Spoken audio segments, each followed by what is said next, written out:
ಸರಸ್ವತಿ ಪುತ್ರ ಎಸ್.ಎಲ್. ಭೈರಪ್ಪನವರು ವಯೋಸಹಜ ಕಾಯಿಲೆಯಿಂದ ವಿಧಿವಶರಾಗಿದ್ದಾರೆ. ಕನ್ನಡ ಸಾಹಿತ್ಯ ಲೋಕವನ್ನು ವಿಶ್ವ ಮಟ್ಟದಲ್ಲಿ ಬೆಳಗಿಸಿದ 94 ವರ್ಷದ ಎಸ್.ಎಲ್. ಭೈರಪ್ಪ ಕೊನೆಯುಸಿರೆಳೆದಿದ್ದಾರೆ.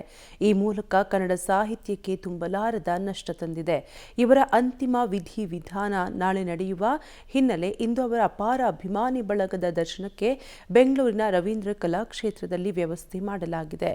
ಸದ್ಯ ಎಸ್.ಎಲ್. ಭೈರಪ್ಪನವರ ಪಾರ್ಥಿವ ಶರೀರ ಬೆಂಗಳೂರಿನ ಆರ್.ಆರ್. ನಗರದ ರಾಷ್ಟ್ರೋತ್ಥಾನ ಆಸ್ಪತ್ರೆಯಲ್ಲಿದ್ದು 8 ಗಂಟೆಯ ಬಳಿಕ ರವೀಂದ್ರ ಕಲಾಕ್ಷೇತ್ರದಲ್ಲಿ ಸಾರ್ವಜನಿಕರಿಗೆ ದರ್ಶನಕ್ಕೆ ವ್ಯವಸ್ಥೆ ಮಾಡಲಾಗಿದೆ. ಮಧ್ಯಾಹ್ನ 3 ಗಂಟೆಯ ಬಳಿಕ ಮೈಸೂರಿನ ಕಲಾಮಂದಿರದಲ್ಲಿ ಅಂತಿಮ ದರ್ಶನಕ್ಕೆ ವ್ಯವಸ್ಥೆ ಮಾಡಲಾಗಿದೆ.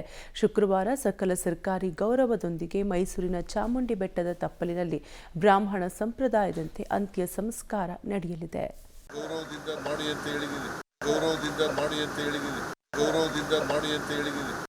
ಎಸ್.ಎಲ್. ಭೈರಪ್ಪನವರು ಒಂದು ದೊಡ್ಡ ಕ್ರಾಂತಿಕಾರಿ ಸಾಹಿತಿ ಅಂತಲೇ ಹೇಳ್ಬೋದು. ಅವರು ಯಾರಿಗೂ ಕೂಡ ಎದುರದೆ ಅವರ ಅಭಿಪ್ರಾಯವನ್ನು ವ್ಯಕ್ತಪಡಿಸ್ತಾ ಇದ್ರು. ಸೊ ಇವತ್ತು ಅವರು ನಮ್ಮ ಜೊತೆ ಇಲ್ಲ ಅಂತ ಹೇಳಿ ತಿಳಿದು ಬಹಳ ದುಃಖ ಆಯಿತು. ಅವರ ಆತ್ಮಕ್ಕೆ ಶಾಂತಿ ಸಿಗಲಿ.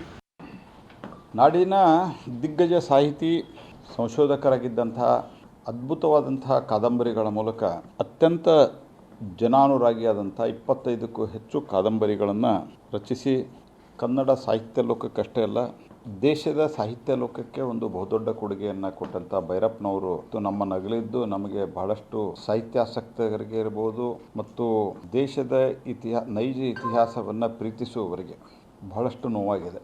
ಕನ್ನಡ ಸಾರಸ್ವತ ಲೋಕದ ದಿಗ್ಗಜ ಸರಸ್ವತಿ ಪುತ್ರ, ಬಹುಶಃ ಕರ್ನಾಟಕ ಸಾರಸ್ವತ ಲೋಕದಲ್ಲಿ ಅತ್ಯಂತ ಜನಪ್ರಿಯ ಸಾಹಿತಿ ಅಂದ್ರೂ ಕೂಡ ತಪ್ಪಾಗಲಾರದು.